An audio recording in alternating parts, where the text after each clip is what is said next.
Okay, class, this is part 2 of the video, and basically I'm going to back up just a little bit.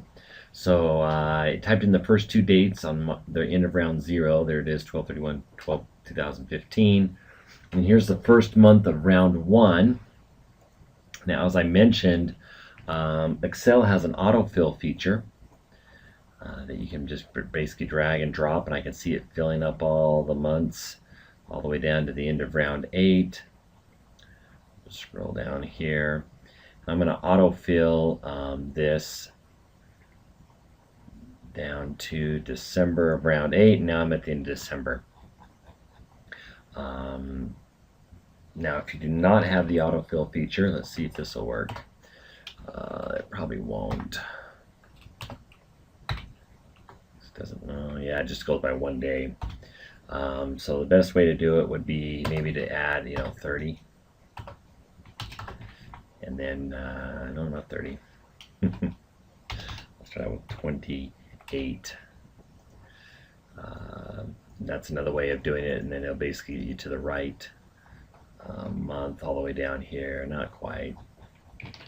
Well, hopefully your autofill feature will work. There is other ways, but I don't want to get into that in this video. Now there is a quick fill button. If I want, instead of dragging and dropping, when I put the crosshairs right on that little black box and then double click on it, it'll automatically copy and paste all the way down to where the last number is to the left. It's kind of a quick fill, double click. Now for the performance, it says right here that for the performance you need to type in a 4.8 in cell C5, which matches up here the 4.8 in cell C5. And then it says 15.2 in cell D5. So 4.8 in cell C5, 15.2 in D5, 4.8 here, 15.2 here. Now, we know that it drifts. We know that it drifts according to the instructions.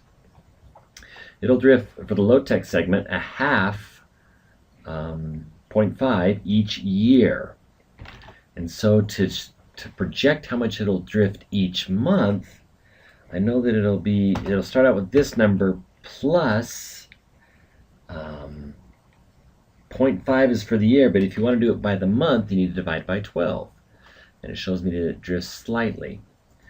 Now with Excel, it does the standard order of operations, so it's going to do division first and then the addition, but it's always good practice, in my opinion, to put the parentheses in just in case. You want to make sure that you know what's going first. It's the same number, and then I can drag and drop, and you can see how it's starting to fill it in, and then it gets to 0.5, and then I'm going to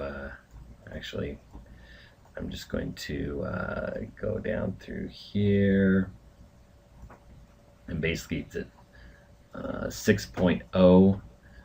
There's a little bit of a difference there, but that's okay. 6.0, which is also, let's see here, something's not quite working right. I'm not sure what I did.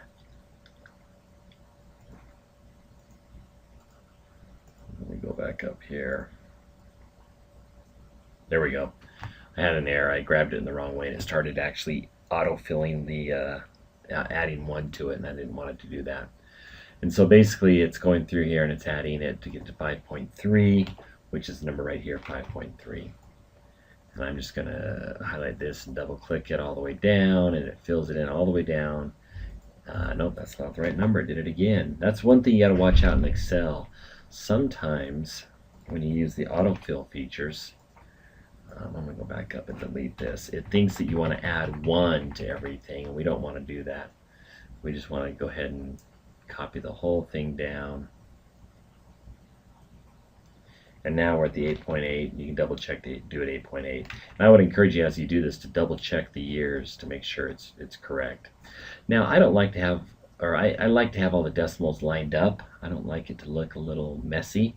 So I'm going to format this column to 2 decimal points. Now for me, I know that I kind of prefer this little comma thing here, and actually I'm just going to reduce it to 1, so now it's by 1 decimal point all the way down, and it does it for the whole column. Now for the size is basically going to be this number minus 1.5. So the size is getting smaller each year, so if that number minus and it moves by 0.5 divided by 12. So that's the new number for the size, and I copy it all the way down. And just to make sure it's right, I double check year 8, and I come down to year 8. Yep, 11.2, 11.2. And I'm going to do the same thing here with the comma, and now it's formatted. Okay, and that was actually the instructions through here, was to format it. Figure out a way to format it down to tenths. Check your data. Copy it all the way down. Then it says to add a border around each cell in the table.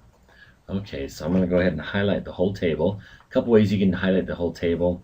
You can use your mouse to just drag and drop with the mouse. But I know that I'm going to use the control called Shift Control Down arrow, and it grabs the whole table. And I'm going to go ahead and add borders to it right there, all borders. Now I've got borders everywhere. And one thing I did forget to do is I forgot to format the months. So to highlight this table, I clicked right here, then I did Shift Control Down arrow on a PC to highlight this row. And I only want the month and the year to show. So what I did is I actually right-clicked on it, or you can come over here and format numbers right in here. But I know I'm going to right-click. I'm going to format the cell with a date number, and I want a date format. And I'm going to go ahead and pick this one, I think. Shows me the month and the year, and that's about all I need as I'm going through. I don't need the day, so all I need is the month and the year. Okay, so I've got the low-tech segment center built.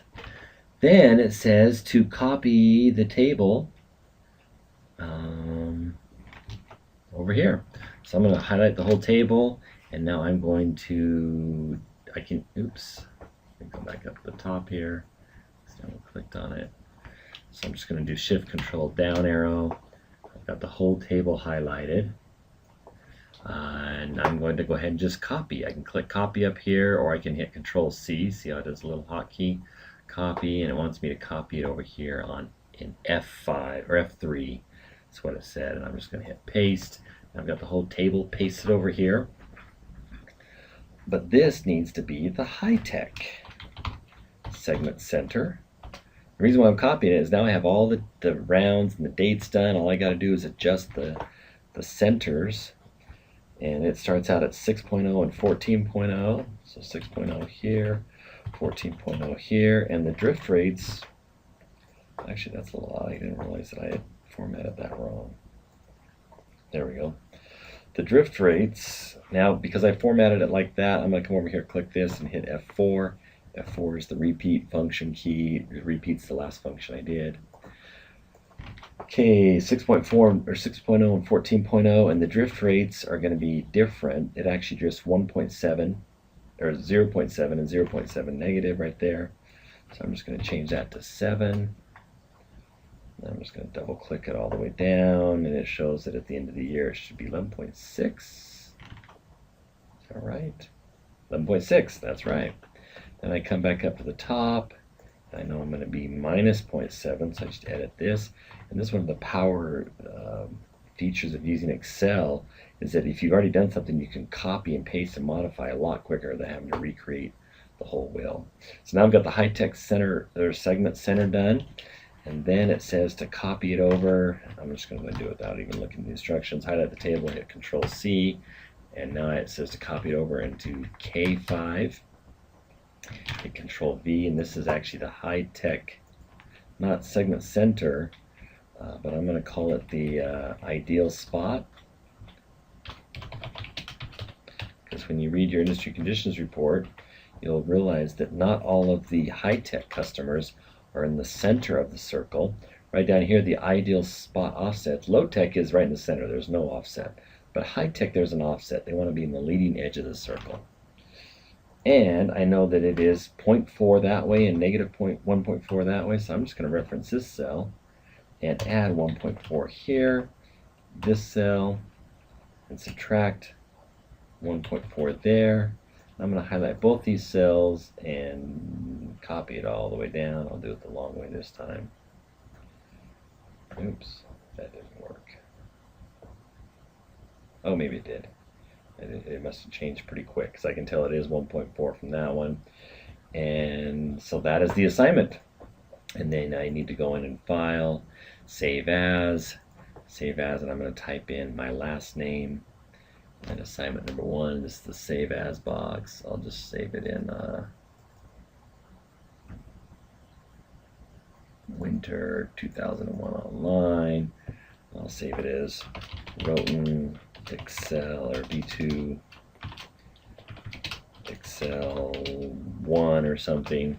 Now I've saved my workbook, and it's important that you save it. You'll submit this workbook in iLearn, and then you'll use this data to actually answer the questions that are in the quiz. So hopefully you do this correct, because that'll give you the correct answers for the quiz. And this will be a template that you can use as you're running the rounds in CapSim, and it'll be helpful to have to make sure that you know exactly where the market's going to be on any given month. Hope that helps.